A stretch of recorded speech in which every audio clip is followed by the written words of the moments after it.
Sugnu Peace Committee sembadagi sero Sugnu irang thokpanate Peace Committee asi semkhibana Meeoi marfudra mapan gi thawai kanba ngamkhibani haina Churachandpur district ki Kongkhaida thabak suduna leirambadagi haukiba me mapanda Sugnu AC gi MLA gi Peace Committee gi makhada thawai hinghauraba basikhongdagi toizam bimolna phongdorakli Manipur Press Club ta ngasi pangthokpa pawgi mifam amada mahakna makha tarduna haukiba chahi gi me ahumdagi thorokliba irang asigi mamangdagi Meeoi kaya hingnabagi lanfamda chingi mafam kaya da thabak suduna leirakhi Churachandpur district ki manung channa leiba Kongkhai khulda thabak suduna leidiba nupi mapan amadi angang ama yauna punna Meeoi marfudra mapan asi Sugnu AC gi MLA K Ranjit ki makhada semkhiba Peace Committee gi Meeoi single loinana mafam adugi khunja singna lalo 5 fauba thindораktuna makoibu kanbirakhibani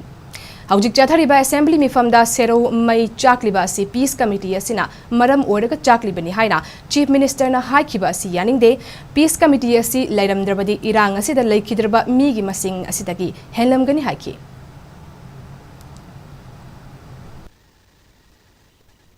Tang mapan sido, mungkin bithol singa, mungkin jut singa dorga, mungkin singa oke hai pasta, mungkin kita sam bisa mungkin tata, mungkin malah kita macam singa agak polisi, mungkin di penglang kan lalang kai kai, ada di kunju di jauh, jauh kan dah sudah apa ye sugun di MLA sih, apa ni kehan masih MLA dan na Peace Committee na shim hai ko na sana ko property adu ki committee du ki makhada ko si thindi rakhane adu ma this committee ki makhada ko yorong da ba ko jo ko ji dai na sa ya an si ma da ko jo plus to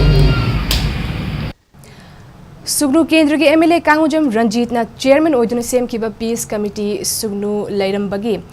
Kuki khulai paiba singna fazil luraba Meeoi marfudra mapan gi punsi kanba ngamlakhibani haina awaba khudong thiba nangluraba khoijuman tabidagi longjam manglemba na sufongdorakli Kuki khulai paiba singna fazil lubadagi tekta kaidana hinghauraba Meeoi singna sinduna ngasi khoijuman tabida pangthokiba paugi mifamda longjam manglemba na hai Kuki khulai paiba singna pharaba matungda chaba thakpa phangdana school amada thamki